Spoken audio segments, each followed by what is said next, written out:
आज हम Bhagavad Gita chapter 11 the universal form के श्लोक 46 को कवर करने वाले हैं। रोज की तरह पहले मैं संस्कृत में श्लोक को पढ़ूंगी, इसकी इंग्लिश ट्रांसलेशन को देखेंगे और मीनिंग को समझेंगे। तो चलिए शुरू करते हैं।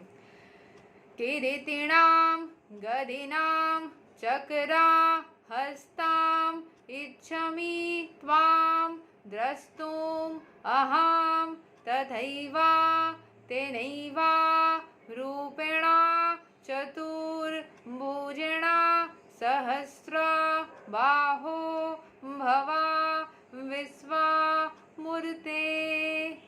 O universal form, O thousand-armed Lord, I wish to see you in your four-armed form, with helmeted head and with club, wheel, conch and lotus flowers in your hands. I long to see you in that form. क्योंकि universal form में भगवान श्री कृष्ण ने अपना जो भयंकर रूप था, जो बहुत ही दानवीय रूप था, वो रूप अर्जुन के सामने रखा था, जिसमें बहुत सारे अलग 100 मतलब हजारों करोड़ों हेड थे, हजारों करोड़ों हाथ पैर थे। तो उसको देख करके अर्जुन ने, पिछले श्लोक में हमने देखा था कि उसने बोला कि मुझे, मैं समझ तो गया हूँ कि आप कितने महान हैं, लेकिन साथ साथ मुझे डर भी लग रहा है। तो आप प्लीज़ अपने नॉर्मल नारायण फॉर्म में आ जाइए और अपना नॉर्मल नारायण फॉर्म को ही अपने हमें दिखाइए, क्योंकि ऐसे तो मुझे बहुत ज़्यादा डर लग रहा है।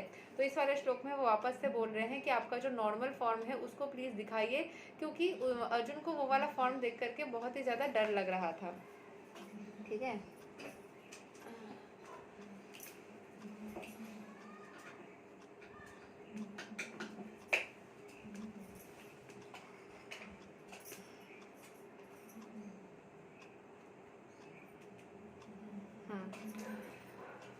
In the Brahma Samhita, it is stated, Ramadi Murtisu Kala Niyamena Tisthan. The Lord is eternally situated in hundreds and thousands of forms, and the main forms are those like Rama, Nrsimha, Narayana.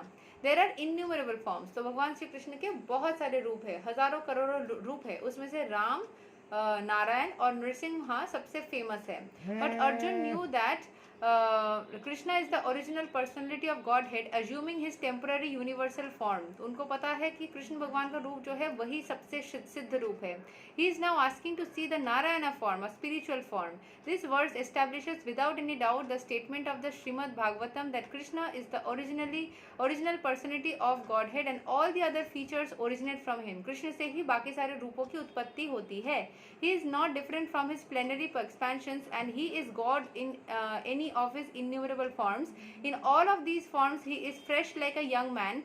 There is a constant feature of the supreme personality of Godhead. One who knows Krishna becomes free at once from all contamination of the material world. तो जितने भी सारे रूप है उस सारे रूप ही young हैं। भगवान के कोई भी रूप बूढ़े नहीं होते, सिर्फ ब्रह्मा जी को छोड़ करके। तो सारे रूप ही बहुत ही ब्यूटीफुल है। सारे रूप में भगवान को कॉन्स्टेंटली फीचर, मतलब वही सारे रूप एक ही जैसे हम बार बार देखे जाते हैं। एंड जिसने कृष्ण को एक बार जान लिया या भगवान को एक बार अंदर से फील कर लिया, उसकी ज़िंदगी में सारी समस्याएं अपने आप ही दूर हो जाती है। यही तक है श्लोक number 46 of Bhagavad Gita chapter 11। अगले दिन हम श्लोक 47 को कवर करेंगे। तब तक के लिए हरे कृष्णा, राधे राधे, जय श्री राम।